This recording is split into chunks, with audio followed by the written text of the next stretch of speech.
Show में साथ देने का शुक्रिया। सेठी साहब, शाम की सिचुएशन दिलचस्पी का महवर पूरी दुनिया के लिए, खुसूसन मिडल ईस्ट के लिए, क्योंकि आलमी थिएटर है, इसमें बहुत सी कुव्वतें इन्वॉल्व हैं।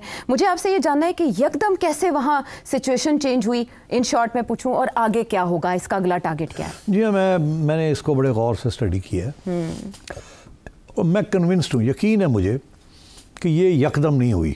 लगता ऐसे है कि यकदम हुई है, मगर एक्चुअली इसकी प्लानिंग काफ़ी अरसे से हो रही थी। अच्छा। अब अगर मैंने कोई हवाला देना है तो मैं हवाला वही देता हूँ कि जो हमास और हिजबुल्लाह की अटैक हुई थी और जो सारी दुनिया कह रही थी इसराइली इंटेलिजेंस को पता ही नहीं चला जी। तो ये हो कैसे सकता है। तो मैंने आपसे ये जिक्र किया था, मैंने कहा था नहीं, उनको सब पता था, उन्होंने शायद इसको इनकरेज किया है ताकि वो जो उनका लॉन्ग टर्म प्लान था उसको इम्प्लीमेंट कर सके।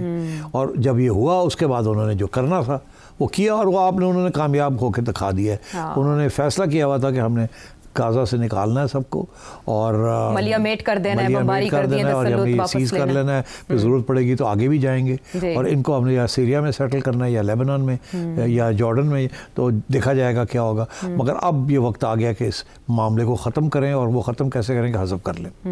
तो ये इसलिए उनसे कहा गया कि करो, क्यों ताकि उनको मौका मिलेगा फिर टू हिट बैक। तो मैंने हमेशा ये कहा था कि ये 1 साल से वो कर रहे थे तैयारी, तो ये हो नहीं सकता कि इसराइलीज़ को CIA को पता नहीं था। मैंने यही कहा था कि वो खुद करवाना चाह रहे हैं ताकि उनको एक जवाब मिल जाए करने के लिए जो कुछ उन्होंने किया। तो वो उसमें कामयाब हो गए।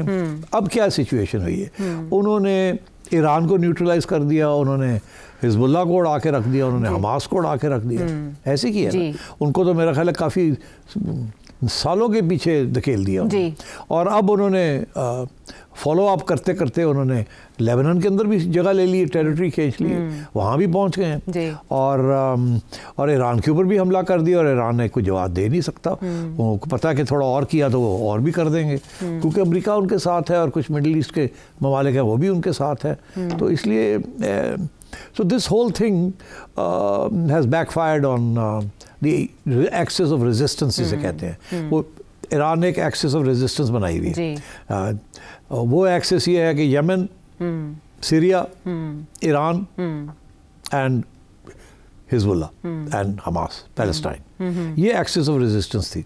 और सारा जो असिस्टेंस आती थी वो used to come by Syria. Syria was the gateway to the. तो उन्होंने पहले क्या किया कि पहले तो ईरान को ठाप लगाई है, उसके बाद उन्होंने हिजबुल्लाह और उनको फारग किया, हमास को किया, और अगला स्टेप यही था कि वो अब सीरिया को फारग करेंगे। तो अब अगला स्टेप, तो अब ये है कि ये जो सब कुछ हुआ है, ये हुआ कब? मैं इसलिए कह रहा हूँ कि ये प्लानिंग हुई है सारी। वो हुआ इस तरीके से कि पहले तो सीज़ फायर अनाउंस करवाई इसराइल ने और हिजबुल्लाह ने। सीज़ फायर 12 तारीख को गलबन लगभग उन्होंने सीज़ फायर कराई। सीज़ फायर जैसे ही कराई तो ये जो ग्रुप है HTS, इसको इमदाद मिल रही थी from Ukraine, from CIA, from NATO and from Turkey. ये इसको सपोर्ट कर रहे थे, मगर बड़े डिस्क्रीटली कर रहे थे। रशिया और ईरान को पता था कि ये हो रहा है। अच्छा। और इन्होंने दोहा के अंदर एक डायलॉग भी शुरू किया टू फाइंड कि किस तरीके से असद को बचाया जाए। मगर वहाँ उस डायलॉग के अंदर दोहा में ये भी पता चला कि कतर भी सपोर्ट कर रहा है इस ग्रुप को, क्योंकि वो अमेरिकन एलाइज है। तो और ये समझ आई कि असद जो है वो तैयार नहीं है लंबी रेजिस्टेंस करने के लिए। उसकी फ़ौज के अंदर इतनी करप्शन शुरू हो गई है कि शायद वो मोटिवेशन भी नहीं रही कि वो ज़्यादा देर लड़ सके, और वो टोटली रिलायंट है on Russian and Iranian support. अच्छा, और अगर रशियन ईरानियन सपोर्ट नहीं मिली उसे तो वो बिल्कुल खड़ा नहीं हो सकेगा। तो ये सबको पता था कि ये बात आने वाली है। ये जो दोहा के अंदर डायलॉग जो हो रहा था उसमें उन्होंने कोशिश की असद को समझाने की। अच्छा। कि कुछ मज़ाकरात कर लेते हैं इन लोगों के साथ, तुम reach out to the rebels, कोई ऐसी सिचुएशन कर लो बिफोर यू आर ओवरथ्रोन। अब बचना तुम्हारा मुश्किल हो गया है, बिकॉज पूरा एक NATO बैक प्लान चल रहा है और हम बिजी हैं। Iran is busy, Russia is busy. Russia Ukraine में फंसा हुआ है, ईरान जो है वैसे ही फंसा हुआ है। तो अब हम उस तरीके से तुम्हारी हेल्प नहीं कर सकेंगे अगर ये लोग आ गए तो। तुम्हारे और वो आ रहे हैं, वो तैयारी में है और सबको पता था कि ये तैयारी हो रही है। और जैसी सीज फायर हुई इजराइल ने अटेंशन इधर डाइवर्ट कर लिया और नेतन्याहू ने कहा था कि इसके बाद हम सीरिया के ऊपर जाएंगे क्योंकि सारी जो है ना सप्लाई लाइन सीरिया से आती है, तो पहले हम इन चीज़ों को ख़त्म करेंगे फिर सीरिया में आएंगे। ये उसके बयान है उसका। अब ये सब असद सब चुप करके बैठे हुए थे, इनका ख्याल था कि इनकी फौज वो लड़ लेगी। एक्चुअली उनको पता होना चाहिए था कि फ़ौज लड़ने के मूड में नहीं थी, डिजर्शंस हो रही थी और ज़्यादातर इस फौज के अंदर कॉन्स्क्रिप्ट्स हैं। कॉन्स्क्रिप्ट ज़बरदस्ती लोगों को फौज में पकड़ के ले गए। वो पुराने ज़माने में नहीं होता था कि जिसको कैप्चर किया उसको पकड़ के ले गए, उसको कहा अब तुम you will be part of our army. तो ये वो सिस्टम चल रहा है और ब्राइब भी किया गया शामिल और वो खैर आई मीन वो तो करप्शन तो शुरू हो जाती है ना। तो वो तो शुरू हो चुकी थी, बहुत करप्शन थी फौज के अंदर। अच्छा। तो फौज कमज़ोर हो चुकी थी, वो लड़ने के काबिल नहीं थी अब। अगर और जैसे ही उनको ये शक पड़ा कि शायद ईरान और सोवियत और रशिया जो है वो उनको वो उस लेवल पे मदद नहीं कर सकता या उनके पास इस वक्त टाइम नहीं है या रिसोर्सेज नहीं है, तो वहाँ और भी डिमोरलाइजेशन हो गई। तो ये कतर के अंदर जो डायलॉग था इसके अंदर असद ने उनकी बात नहीं मानी, रशिया की और ईरान की और टर्की की बात नहीं मानी। अच्छा। तो फिर मेरा ख्याल है इन्होंने यही फैसला किया कि फिर अब वक्त आ गया कि हम तो ज़्यादा इसकी हेल्प नहीं कर सकते। तो फिर उधर से गो अहेड मिल गई उनको, क्योंकि वो जो है वो बैक्ड है by Turkey, Qatar, NATO, CIA and Israel. अच्छा, और किया जैसे ही उन्होंने अपनी अटैक शुरू की तो इजराइलीज़ ने दो चीज़ें की फ़ौरन, जैसे कि तैयारी थी पूरी। एक तो उन्होंने गोलान हाइट्स जहाँ वो पहले उन्होंने वो हाइट्स सीज कर ली, वो जो उनके जो पिकेट्स थी वो फौज वहाँ से मेल्ट कर गई, उन्होंने जाके वो ले लिया ताकि अब now they with in striking distance of Damascus. उसके 21 किलोमीटर के फासले पर है। ठीक है, वहाँ से लॉन्ग रेंज भी कर सकते हैं, जब भी चाहे दे कैन अटैक दमास्कस। और वो असद बैठा हुआ था दमास्कस में, ही वाज नाउ वल्नरेबल।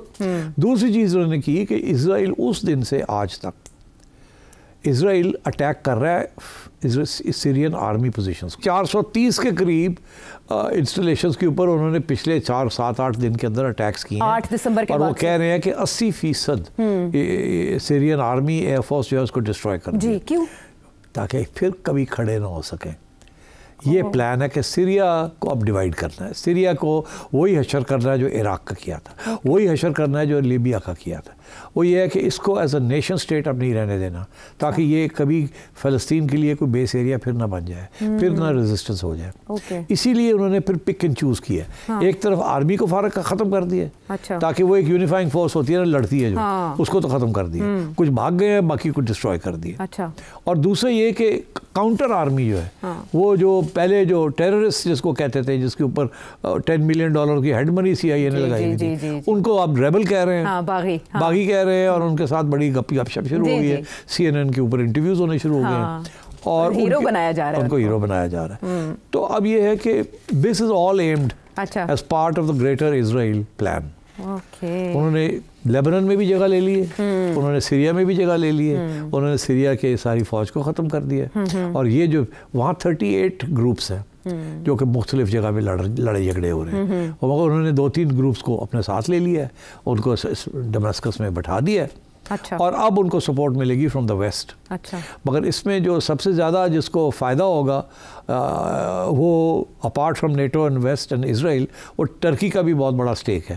तो टर्की ने भी इन लोगों को काफ़ी सपोर्ट किया है। वो इसलिए किया है क्योंकि टर्की इनको कहता है कि वो जो टर्की के खिलाफ एक अपनी कुर्दिस्तान बनाना चाह रहे हैं, उनको ये लोग कचल करें। तो टर्की के भी स्टेक्स हैं यहाँ, मगर अब ये सब जो है देर ऑल आउट। जो सीरिया के साथ वही होने जा रहा है कि जो कि उन्होंने पहले इराक में किया और लिबिया में किया, they want to destroy it as a nation state. तो that is the aim of this. फिर वो एक केओस, अनार्की, आपस में लड़ाई झगड़े, जिसके अंदर अमेरिकन जो हैं वो ऑयल वेल्स को पकड़ लेंगे, इजराइल ये कर लेगा वो। इराक जैसा अंजाम आप देख रहे हैं? शुरू में जो इराक के साथ हुआ था, अभी भी Iraq is a non functional state. हाँ, तो वही करने जा रहे हैं सीरिया के साथ। और ईरान को सबसे बड़ा धचका लगा है, बिकॉज ये ईरान की एक्सिस जो थी उसके अंदर 3 पार्ट्स खत्म हो चुके हैं।